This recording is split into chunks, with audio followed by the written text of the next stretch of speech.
Although you'll usually see an osprey diving as part of their remarkable fishing abilities, they sometimes dive and splash even when not hunting for food. There are many reasons they do this. Sometimes a young osprey is honing its diving technique and trying to better understand its capabilities. Ospreys can get hot in warmer weather, especially if they've been flying around or exerting themselves. Diving into the water and splashing around can help them cool down and regulate their body temperature. It also can help them clean their feathers.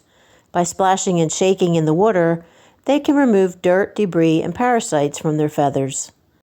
Finally, just like many humans, ospreys might simply enjoy the sensation of diving and splashing in the water. These birds will soon be migrating to Central and South America, so I was glad to be able to see this one enjoying itself. I hope you enjoyed it too.